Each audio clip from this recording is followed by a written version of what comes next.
Agora, você vai acompanhar toda a verdade sobre o caso dos 4 homens que desapareceram e foram encontrados mortos em uma cova na cidade de Icaraíma, no Paraná. Uma testemunha-chave resolveu quebrar o silêncio e trouxe detalhes perturbadores sobre como esse crime brutal foi arquitetado e executado. Eles foram sequestrados, eles foram torturados, a princípio, né, que fontes, eles ficaram, vamos falar assim, em casa, em fazenda, e depois eles foram para um cativeiro. Porque os detalhes, né? É um detalhe muito crucial aí. Os meninos de fora não desceu armado. Ninguém desceu armado.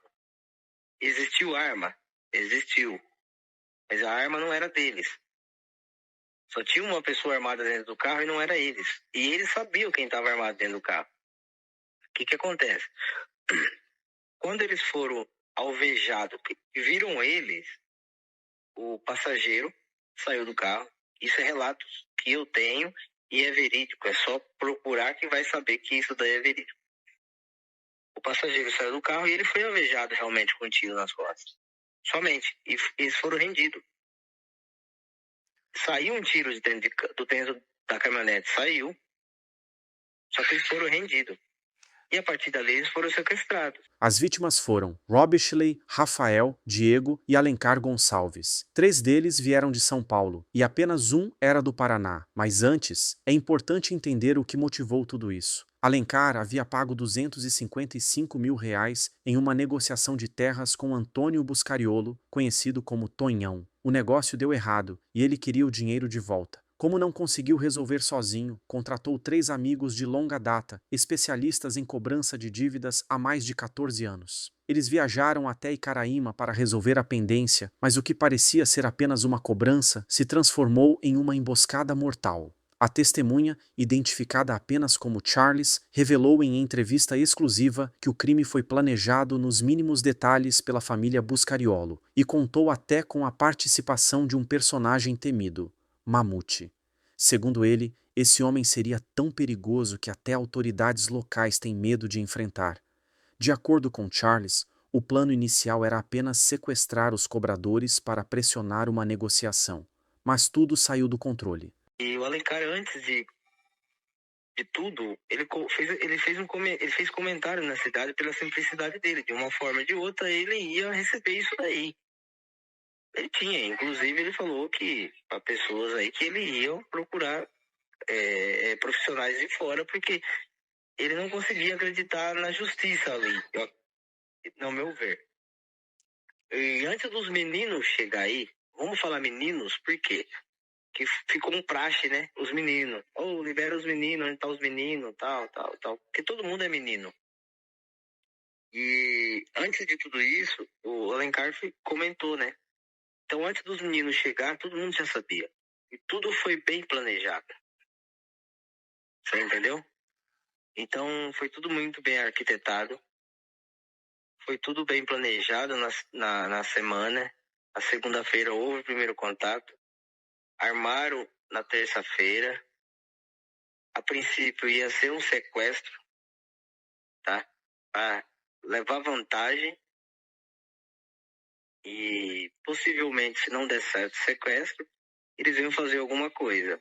Só que o tiro saiu pela culatra, né? As vítimas foram rendidas, levadas a um cativeiro e brutalmente torturadas.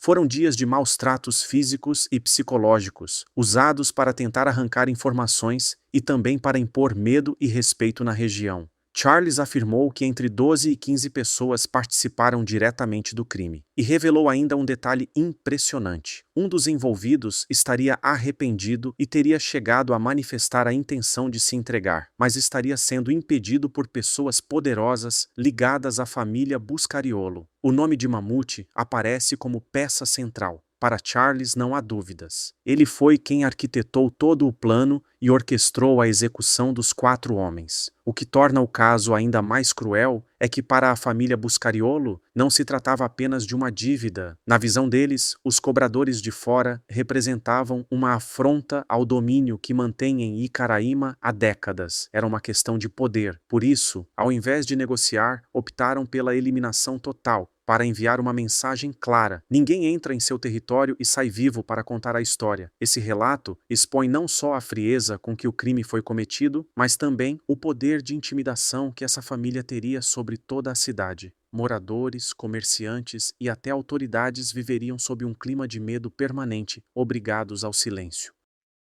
Perigoso. É um cara com uma ficha criminal extensa.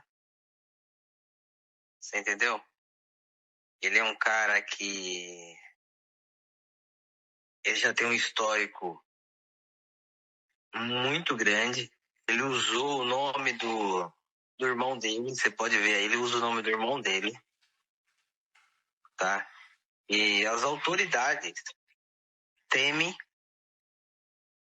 As autoridades, o Mamute é um cara temido, né? O Mamute teme. A turma teme o nome Mamute, entendeu? E eu escrevi o WhatsApp, apagamos a mensagem, ele escreveu, né? Porque até então seria daquela forma. Só que no meio do caminho a gente descobriu tudo que não seria. A caminhonete ia ser enterrada, os corpos não iam ter junto e ia desovar os corpos no rio Ivaí. O rio Ivaí ele tá baixo, né? Eles iam jogar no rio Ivaí, um por um, em espaços diferentes, né? Em tempos diferentes, para dificultar. Na questão do mapa, quando eu mandei, eu me senti inseguro de ligar. Como eu falei já, eu tentei informar a polícia daí, infelizmente no 181 eu não consegui. Na delegacia eu não consegui. Depois eu ouvi algumas coisas, eu me senti inseguro. Agora, surgem detalhes ainda mais perturbadores sobre o caso dos 4 cobradores mortos em Icaraíma. As declarações de óbito indicam que eles não morreram apenas por disparos de arma de fogo. Há indícios claros de traumatismo craniano, politraumatismo e ferimentos que apontam para algo ainda mais cruel: a possibilidade de tortura. A advogada das famílias afirma que o padrão das lesões sugere que não foi um confronto rápido, nem uma execução imediata. Os corpos trazem sinais de que esses homens podem ter sido agredidos violentamente enquanto ainda estavam vivos, submetidos a sofrimento prolongado antes da morte. Tudo isso reforça a suspeita de que o plano inicial seria apenas um sequestro, mas a situação teria saído do controle, resultando em dias de horror dentro de um cativeiro. Um crime que ultrapassa a frieza do homicídio e se aproxima da barbárie da tortura. Esse caso, que já era grave, agora se torna ainda mais chocante. Não se trata apenas de assassinato, pode ter havido tortura, o que exige investigação profunda e punições severas para todos os envolvidos. No fim, não podemos esquecer que 4 homens perderam suas vidas de forma brutal. 3 deles eram trabalhadores vindos de São Paulo, que foram a Icaraíma apenas para cobrar uma dívida de forma legítima. Eles não esperavam cair em uma armadilha tão cruel. Esse caso não é apenas uma tragédia isolada. Ele escancara a fragilidade da segurança pública no interior do Brasil, onde o crime organizado consegue dominar comunidades inteiras, impondo silêncio e terror. E você, o que pensa sobre esse depoimento explosivo? Acredita que, com essas revelações, a justiça finalmente chegará a todos os envolvidos? Deixe sua opinião nos comentários, curta o vídeo e se inscreva no canal para acompanhar os próximos capítulos desse caso que continua chocando o país.